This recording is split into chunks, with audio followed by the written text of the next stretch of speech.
नमस्कार भाइयों बहनों, मैं अमरनाथ कुमार एक बार फिर आप लोगों के बीच। आज देश की जो हालत है उस पर सोशल मीडिया पे मैं देख रहा हूँ लोग काफ़ी गुस्से में हैं। आज सब लोग अचानक से मानव जाति के रूप में एकजुट हो रहे हैं। जब मानव पे खतरा आया तो उनको समझ में आया कि कितनी बड़ी गलती कर दी हमने।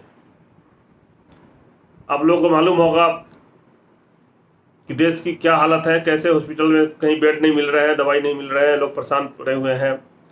यहाँ तक कि शमशान घाट में भी लाइन लगाना पड़ रहा है। जहाँ कोई जाना नहीं चाहता वहाँ के लिए भी लाइन लगाना पड़ रहा है। और इन सब के लिए कहाँ गलती हुई है? हम लोगों ने तो कंट्रोल कर लिया था काफ़ी हद तक। कोरोना की कोई प्रॉब्लम इंडिया में धीरे धीरे धीरे धीरे हम लोगों ने कंट्रोल कर लिया था, बहुत बढ़िया हो गया था।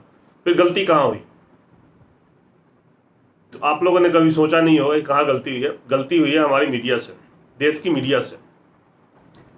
कबीर दास जी का एक दोहा है, निंदक नियरे राखिए आंगन कुटीर छवाए, बिन पानी बिन साबुन निर्बल करे सुभाए।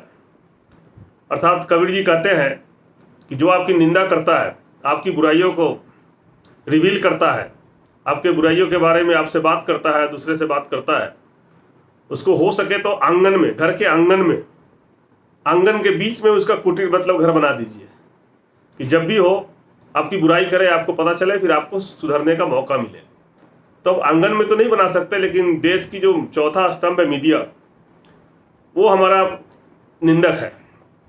कबीरदास के शब्दों में देखा जाए तो वो है। वो अगर क्रिटिसाइज करता है, वो लाता है कहीं से ढूंढ के कि भाई जनता आपसे खुश नहीं है, पूरे विदेशों में ये हो रहा है प्रॉब्लम, देश में ये प्रॉब्लम हो रहा है, सब लोग कह रहे हैं कि कोरोना का सेकेंड वेव आया है, खतरनाक है। तो ये पूरे विश्व में होना चाहिए था, ये चाइना में भी होना चाहिए था।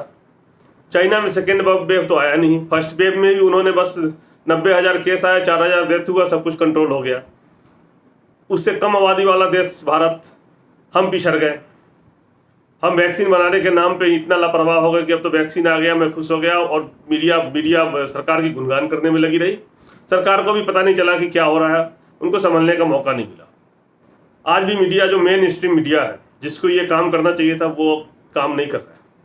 वो भी सिलेक्टिव रिपोर्टिंग कर रहे हैं, और सिलेक्टिव रिपोर्टिंग का नतीजा है कि देश का ये हाल हो गया। आज त्राहिमाम में मीडिया के कई लोग, मैं देख रहा था सोशल मीडिया पर, मीडिया के कि कई लोग बीमार हैं, उनको दवाई नहीं मिल रहा है, उनको प्लाज्मा नहीं मिल रहा है, उनको दवाई नहीं मिल रहा है। उसके लिए वो दूसरे पार्टी के लोग, जो भाजपा में नहीं है, वो दूसरे पार्टी के लोग भी मानव जाति के रूप में मदद कर रहे हैं। आज मैं देख रहा हूँ उसमें कि लोग, और फिर मीडिया वाले उनको बधाई भी दे रहे हैं, धन्यवाद दे रहे हैं कि यार सर आपने मेरा जान बचा लिया। तो देश की ये हालत है। अभी सब लोग जैसे मानव जाति के रूप में इकट्ठे हो रहे हैं, अगर पहले रहते तो ये नहीं होता। आप लोग बहुत बेचैन हो कि जल्दी से जल्दी जो गलतियां हुई है आपसे, उसको सुधार लें। आपने जो इस उंगली के द्वारा बटन दबा के गलती किया था, उसको आप सुधारना चाह रहे हैं, लेकिन एक कंप्यूटर की टाइपिंग तो है नहीं कि आप अंडू कर देंगे, इरेज कर देंगे। मोबाइल की टाइपिंग तो है नहीं कि फिर से गलत टाइप हो गया, चलो इसको रिकॉल कर ले। व्हाट्सएप का भी नहीं है कि आप डिलीट फ्रॉम एवरीवन कर देते हैं, तुरंत हटा लेते हो। तो जो गलती हुई है, उस गलती को सुधारने का मौका फिर से तभी होगा जब देश में चुनाव होगा। आप सबको याद होगा, अन्ना हजारे आंदोलन कर रहे थे, कह रहे थे कि देश में रिकॉल वाली भी लॉ होनी चाहिए, राइट टू रिकॉल, कि अगर हमारा नेता ठीक से काम नहीं कर रहा है बीच में, हम उसको रिकॉल कर लेंगे, हम फिर से जनमत संग्रह कराएंगे, उनको कुर्सी से हटा देंगे। तो वो नहीं कर सकते। तो आप सब अब कैसे कर सकते हैं ठीक? आने वाले चुनाव में आपको रोजी रोटी नहीं मिली, आपको जो वादा किया गया था वो नहीं हुआ, जितने भी वादे किए थे वो नहीं हुआ, जो काम नहीं करना था वो हो रहा है, देश तोड़ने वाली काम हो रहा है, देश को बांटने वाली काम हो रहा है, मानवता में मानव से लड़ाया जा रहा है, नफरत फैलाया जा रहा है, वो काम हो रहा है। उससे तो कोरोना रुकेगा नहीं। आज भी बड़े बड़े रैली हो रहे हैं, कहीं कोई मतलब नहीं है, मास्क नहीं पहन रहे हैं, जनता के लिए अलग रूल, नेताओं के लिए अलग रूल। जनताओं को चालान काटा जा रहा है, नेता लोग मास्क नहीं पहन रहे हैं। संदेश क्या देना चाह रहे हैं? और कोई कुछ बोलने को नहीं है, खुल के कोई सामने नहीं आ रहा है। पिछले लॉकडाउन में जब पहली बार लॉकडाउन हुआ था, तो रोज दिन आके ब्रीफिंग होती थी, प्रेस ब्रीफिंग होती थी, रोज दिन आके दिमाग खाते थे कि आज ये हो गया, आज वो हो गया। हेल्थ मिनिस्ट्री के एक ऑफिसर आ जाते थे। उसके बाद एक 20 लाख करोड़ का पैकेज बांटा गया था, 20 लाख करोड़ का पैकेज, उसमें भी आगे 5 दिन दिमाग खाया था लोगों का, कुछ हुआ नहीं। तो आप सब को पता है कि कहाँ प्रॉब्लम है, क्या है। अब ज़्यादा मैं लेक्चर देना नहीं चाहता, आप सब लोग को पता है क्या करना है और कैसे रहना है। रिक्वेस्ट ये करने आया कि कल उनका WHO का भी एक मैसेज आया था, वीडियो मैसेज था एक पावर पॉइंट प्रेजेंटेशन के साथ, जिसमें उन्होंने यह कहा है कि जो गाइडलाइंस है उसको फॉलो करना है, अभी भी उसको नहीं भूलना है। हाथ धोते रहिए, मास्क पहनिए, सोशल डिस्टेंसिंग रखिए, होम क्वारंटाइन भी ठीक है, और वैक्सीन जल्दी से जल्दी सबको चाहिए। उन्होंने ये कहा कि अगर वैक्सीन सबको दे दिया जाए तो मैटर ऑफ फ्यू मंथ, कुछ दिनों में हम इसको कंट्रोल कर सकते हैं, कुछ महीनों में कंट्रोल कर सकते हैं, लेकिन वैक्सीन चाहिए। तो इसलिए आप सब लोग अगर चाहते हैं कि देश बचे तो इस पे ध्यान देना है। सरकार तो एक साथ इतने सारे बीमार हो गए तो हॉस्पिटल नहीं बना पाएगा, कहाँ करेगा, कितना करेगा, इतना साधन है नहीं। और सरकार से गलती हुई है, सरकार ने सोचा कि कोरोना कंट्रोल हो गया तो चलो जाने दो, तो सरकार से बहुत बड़ी गलती हुई है और हम लोगों से भी गलती हुई है। तो आप लोग अभी से जागरूक हो जाओ, इससे बचो और देश को बचा लो।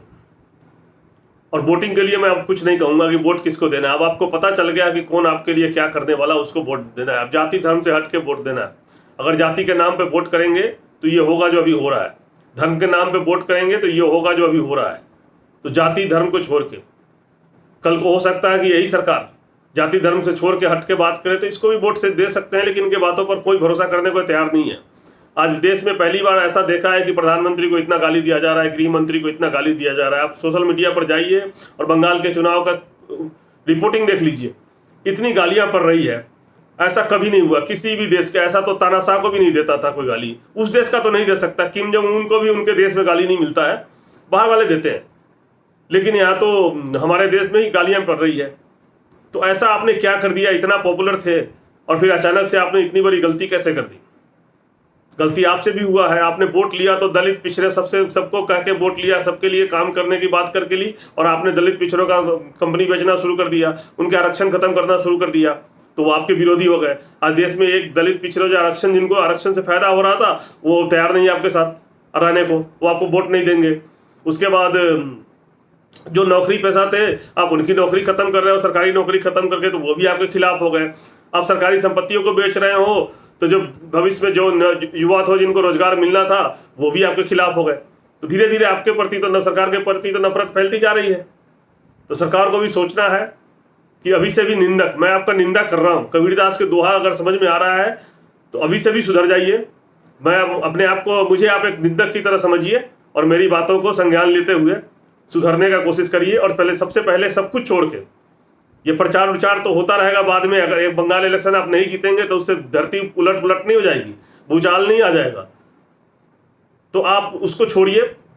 आपका केंद्र में आपका सरकार है, बहुत सारे राज्यों में आपका सरकार है, सब कुछ छोड़ के पहले जनता को बचाइए, और जनता को बचाने के बाद फिर जनता के बीच आके माफी मांगिए और उनसे बात करिए कि कहाँ गलती हुई है। देश के जितने भी युवा, बेरोजगार, किसान, मजदूर, सारे अपने बहन भाइयों से निवेदन करता हूं कि मेरे इस चैनल को सब्सक्राइब करें और लोगों को शेयर करें। ज़्यादा से ज़्यादा इस चैनल को सब्सक्राइब करें और लोगों को शेयर करें, ताकि हम आपके लिए और आपकी लड़ाई को लड़ते रहें और आपके लिए और भी वीडियो अपलोड करेंगे और देखते रहें। धन्यवाद।